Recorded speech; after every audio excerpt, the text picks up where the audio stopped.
A Bíblia diz que até os ossos de Eliseu tinham poder. Depois que Eliseu morreu há muito tempo, abriram a cova de Eliseu e jogaram um homem enfermo lá dentro, ou morto, agora eu não me lembro, mas o homem ressuscitou, o homem foi curado, o homem se colocou de pé. Até os teus ossos têm unção, têm poder, meu irmão. Você sabia que os feiticeiros fazem feitiçarias com ossos humanos? Eles vão no cemitério. Mas você sabia também que se for ossos de pessoas ungidas, eles não tocam nos ossos? Cadê o povo que até tem unção até no osso? Já chegou aqui nessa manhã? Dá um glória a Deus aí bem forte, meu irmão. A Bíblia diz que agora eles estavam ali na batalha, no campo de batalha, e Golias fala assim: eu vou acabar com a tua raça, eu vou dar sua carcaça para as aves, e Golias amaldiçoava Davi, mas Davi disse assim: olha, você vem contra mim com espada, com lança e com dardo, mas eu vou contra você em nome do Senhor dos Exércitos. Então Davi, meu irmão, ele pega aquela atiradeira, aquela funda, ele coloca aquela pedra ungida naquela atiradeira ungida, e ele joga aquela pedra, e aquela pedra, meu irmão, aquela pedra representava o próprio Senhor Jesus agora cravando na testa do gigante. Então, meu irmão, saiba disso, é você que lança a pedra, mas a mira é de Deus. Aquela pedra é Jesus, meu irmão. Jesus disse: eu sou a pedra. Então Davi, cheio de autoridade, cheio de poder, lança aquela pedra. A pedra crava na cabeça do gigante. A Bíblia diz que o gigante agora cai de cara no chão.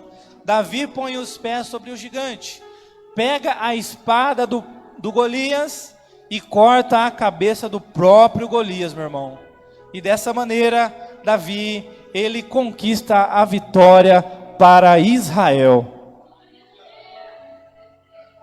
Levanta a mão que eu vou profetizar. Mas a Bíblia diz, meu irmão, que toda ferramenta preparada contra nós não prosperará, e toda língua que se levantar contra nós em juízo, nós é que a condenaremos. Então, meu irmão, usa a estratégia de Davi nessa manhã, meu irmão. A Bíblia diz, Lucas 10:19, eis que vos dou autoridade para pisar sobre serpentes e escorpiões e sobre todo o poder do inimigo. Vou repetir, sobre todo o poder do inimigo, e nada a vós de modo nenhum vos fará dano. Cadê o povo que tem unção, meu irmão? Nessa manhã, levanta a mão que eu vou profetizar. Mas nessa manhã, você que tem unção, se você não tem, eu profetizo que hoje você vai receber a unção de Deus. Pastor, eu já tenho. Então, meu irmão, em nome de Jesus, as suas armas, as armas que Deus te deu, estão sendo ungidas nessa manhã. E assim diz o Senhor: meu filho,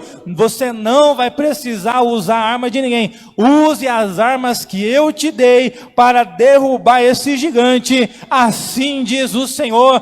Cadê esse povo aqui nessa manhã? Solta, dá um glória a Deus aí bem forte, meu irmão. Cadê? Quais são as armas que Deus te deu? A arma da oração, a arma do jejum, a arma da palavra de Deus, a arma da adoração.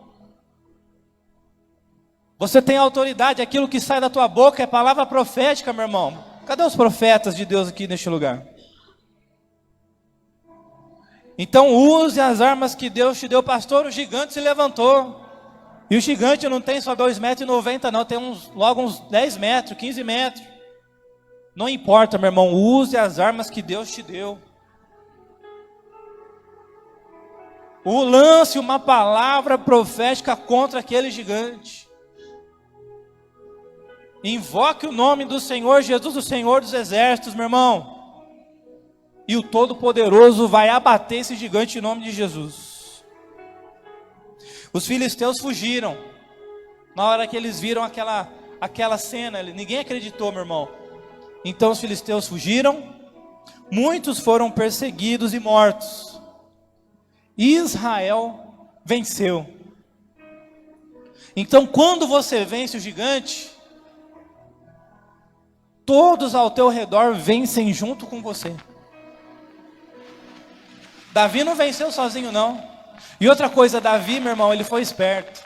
Ele foi logo no cabeça ali, no chefão de todos, na raiz do problema.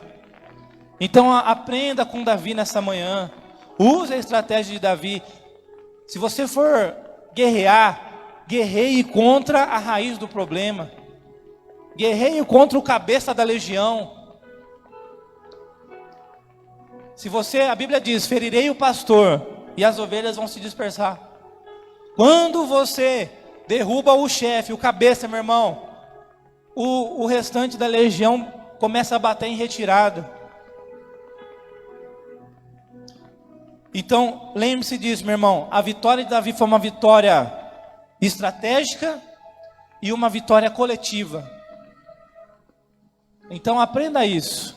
Quando você entrar na guerra, busque a estratégia. Busque. Vá na raiz do problema. Ataque o cabeça da legião. E lembre-se, quando você vencer, você não vai vencer sozinho. Mas quando você vence, o teu casamento vence, tua família vence, teus filhos vencem, a tua empresa vence, tua igreja vence. Todo mundo vence. Todos que estavam ali com você também vão sair mais que vencedores em nome de Jesus. Depois dessa vitória, Davi escreve o Salmo 23. O Senhor é meu pastor e nada me deitar-me faz em verdes pastos, guia-me mansamente pelas águas tranquilas. Ainda que eu andasse pelo vale da sombra e da, não temerei mal algum, a tua vara e o teu cajado me consolam. Preparas uma mesa na presença dos meus inimigos, unge a minha cabeça, o meu cálice transborda. Certamente a bondade e a misericórdia me seguirão todos os dias da minha vida, e habitarei na casa do Senhor por longos dias. Onde é que está essa pessoa que vai entoar o Salmo 23, que vai tomar posse, que vai derrubar o gigante, e vai entoar o Salmo 23 aqui nessa manhã? Já chegou nessa manhã? Porém, meu irmão, não são apenas flores, né? A história de Davi não são só flores, a nossa história também não são só flores. A Bíblia diz que depois dessa vitória, acontece muita coisa na vida de Davi. Davi faz aliança com Jonatas, filho de Saul, fica famoso. Saul fica com inveja. Saul agora fica decidido a matar Davi. Davi se casa com a filha de Saul, aí foge para Nob, depois para Gate, aí reúne, e está fugindo, aí reúne 400 homens na caverna de Adulão, e depois foge para Moabe, e vai para Keila, aí vai para Zif, aí em Zif ele já está com 600 homens, com quantos? Quantos homens? 600 homens, depois vai para o deserto, depois vai para Engedi. Aí a Bíblia diz que Saul perseguindo Davi, Saul deu uma dor de barriga, Saul entrou numa caverninha, começou a evacuar lá, abaixou as calças, começou a evacuar, e Davi estava dentro da caverna escondido. E Davi poderia ter acabado com Saul na mesma hora, mas Davi decide poupar a vida de Saul. Por quê, meu irmão? Pergunte por quê? Porque Davi deixou a justiça nas mãos de Deus. Então assim diz o Senhor nessa manhã, levanta a mão que eu vou profetizar, mas nessa manhã Deus está falando assim: olha meu filho, você até pode ter a oportunidade de destruir e acabar com aquela pessoa que está te humilhando, te zombando, te defamando, mas fica tranquilo, calai-vos e vede o livramento do Senhor, coloque a justiça, deixe a justiça nas minhas mãos, porque eu sou Deus terrível. Assim diz o Senhor nessa manhã, meu irmão. Deus é amor, mas Deus é fogo consumidor, e terrível coisa é cair nas mãos do Deus vivo. Minha é a vingança. Assim diz o Senhor, deixa a ira comigo, deixa a vingança para mim. Assim diz o Senhor. Cadê essa pessoa nessa manhã que vai deixar a vingança na mão de Deus? E olha só o que aconteceu depois disso. O profeta Samuel morre, de idade avançada. Davi casa novamente com Abigail. Aí depois Davi poupa a vida de Saul novamente. Dessa vez Saul estava dormindo. Davi teve outra chance, mas Davi deixou a justiça na mão de Deus. Depois disso, Davi foge para Gate, depois Ziclag, e depois disso, Davi já está com um exército muito numeroso. A Bíblia diz que aconteceu outra guerra entre os filisteus e os israelitas, e nessa guerra cercaram Saul e Jonatas, de tal maneira que eles foram mortos. Saul, ele se lançou sobre a sua própria espada e se matou. Você perdeu a chance de dar uma glória a Deus. Mas levanta a mão que eu vou profetizar. Mas nessa manhã Deus está falando: meu filho, fica tranquilo, porque você não vai precisar fazer nada. Aquele que se levantou contra a tua vida vai cair sozinho. Aquele que se levantou para te humilhar, para te abater, para te zombar, fica tranquilo, meu irmão, porque eu sou o Senhor dos exércitos, e ele vai cair sozinho, diz o Senhor. Tem alguém que crê nessa palavra, meu irmão? Abre essa boca aí e dá um glória. Então tudo isso que eu falei, meu irmão, aconteceu numa média aí entre 5 a 7 anos. Quando Davi já estava agora com 30 anos de idade, Davi começa a reinar em Hebrom. Davi, durante os 7 anos que reina em Hebrom, começa também uma guerra entre a família de Davi, a família de Saul. Novamente Davi sai vitorioso. E agora sim Davi é aclamado o rei de Israel, aos 37 anos de idade. Davi, ou seja, Deus colocou Davi para reinar num lugar pequeno, para ver o coração de Davi, se o coração de Davi iria continuar ali íntegro, temente a Deus, segundo o coração de Deus. Deus viu, não, ele vai continuar. Ele foi fiel no pouco, agora deixa eu colocar ele no muito. Cadê essa pessoa que está sendo fiel no pouco? Então assim diz o Senhor para você: sede fiel no pouco, e no muito te colocarei, diz o Senhor. Só quem crê, dá um glória a Deus aí bem forte, meu irmão. Davi, ele unifica as 12 tribos de Israel, conquista Jerusalém, leva a arca da aliança para Jerusalém, e agora Israel é o maior império mundial da época. Deus, ele fica tão feliz com Davi que Deus decide fazer uma aliança com Davi. E Deus promete para Davi o seguinte: olha, no trono de Judá jamais irá faltar um descendente seu para se assentar no trono de Judá.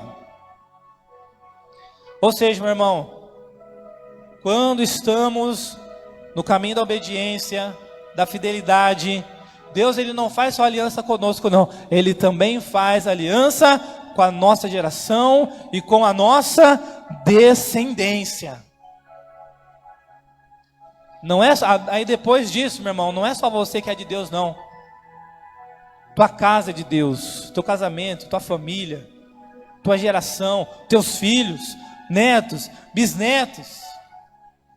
Descendência é de Deus. Davi estava no auge, mas, quanto maior a subida, maior a queda. A Bíblia diz agora, meu irmão, que Davi estava de bobeira no palácio, olhou, ele estava na sacada do palácio, olhou para Israel, admirou, olhou para uma casinha ali, uma mulher tomando banho. Ele olhou e se apaixonou pela mulher, descobriu que a mulher era casada, mas mesmo assim, meu irmão, ele fez de tudo para dormir com aquela mulher, para ter relações com aquela mulher. O marido da mulher, da Batseba, estava na guerra, ele deu um jeitinho, ele deu uma ordem lá: olha, Urias tem que morrer, abandona ele no meio da guerra lá e deixa ele morrer. Então Davi, meu irmão, ele comete adultério e assassinato. Mas espera aí, pastor, Davi não era o homem segundo o coração de Deus? O que aconteceu então? Meu irmão, pecar, aprenda isso, pecar significa falhar, perder o rumo, errar o alvo e errar o caminho correto. Todos nós somos pecadores. Qual que foi a diferença de Saul para Davi? Saul desobedeceu às ordens de Deus 2 vezes. E quando Deus repreendia Saul, ele não se arrependia. Ele justificava os seus pecados. Quando Deus repreendia Saul, Saul falava assim: ah, Senhor, mas eu pequei, mas não é porque eu queria pecar não, foi por causa dos outros. Os outros me fizeram pecar. Eu só queria agradar os outros. Então Saul se justificava. Saul não se arrependia. Saul era orgulhoso. E Saul, ele confiava muito na sua própria força, nas suas próprias estratégias, na sua própria persuasão. Saul, ele achava que ele conseguia persuadir qualquer pessoa, corromper qualquer pessoa. Ele confiava muito no seu exército. Ele chegou até a confiar na feitiçaria. Antes de morrer Saul, ele foi se consultar com uma feiticeira. Ele queria ouvir, olha só a loucura de Saul. Ele queria ouvir a voz de Deus, mas Deus já tinha rejeitado Saul. Deus não iria mais falar com Saul. Então ele foi até uma feiticeira. Ele falou para a feiticeira assim: olha, eu quero falar com Samuel. Samuel morreu, eu quero falar com o espírito Samuel. Aí a feiticeira falou: tá bom, eu vou baixar o Samuel aqui. Aí foi lá, baixou o Samuel, mas não era Samuel. Amém, igreja? Não era Samuel, porque a Bíblia diz que toda palavra que saía da boca de Samuel era a boca de Deus e se cumpria. Só que dessa vez, tudo que aquele Samuel falou, nada se cumpriu do jeito que falou. Então não era Samuel, era um espírito de engano. Amém, igreja? E Davi? Davi já era diferente, meu irmão. Davi, a Bíblia diz que Davi, ele obedecia às ordens de Deus. Davi se esforçava para obedecer à lei de Deus. Davi pecou muitas vezes sim, mas ele confessava os pecados. Ele falava. Quando Davi comete adultério e assassinato, Deus usa o profeta Natã para repreender Davi. Só que Davi se joga no chão e confessa, e fala: Senhor, eu me arrependo. Eu errei, eu pequei, eu falhei, eu cobicei, eu assassinei. É aí que Davi escreve também o Salmo 51. Quando Davi fala assim: Senhor, não retire de mim o teu espírito.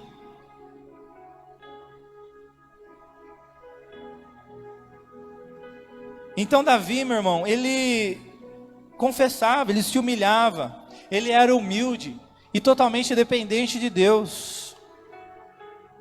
Essa era a diferença. Essa é a diferença. Dentro da igreja tem Saul e Davi. Só que o fim de Saul é morte, mas o fim de Davi é a misericórdia, bondade e misericórdia. Então o problema, meu irmão, não é pecar e errar o alvo. A gente vai pecar e errar o alvo todo dia. O problema é você querer esconder de Deus. O problema é você, quando Deus te repreende, você querer justificar para Deus. Esse que é o problema. Então não seja como Saul, não seja orgulhoso. Faça como Davi, meu irmão, confesse os seus pecados. Se humilhe, se jogue no chão, dobre o joelho: Senhor, eu pequei mesmo, eu assumo. Eu matei, eu roubei, eu prostituí, eu bebi, me embriaguei, me droguei, eu fiz tudo, Senhor, mas eu me envergonho, eu me entristeço, eu me arrependo. Eu vou me esforçar para não fazer de novo. Espírito Santo, me dá uma força sobrenatural para fugir da aparência do mal, fugir do pecado, para me santificar. Quando você se esforça, o Espírito Santo te ajuda, meu irmão. Amém, igreja?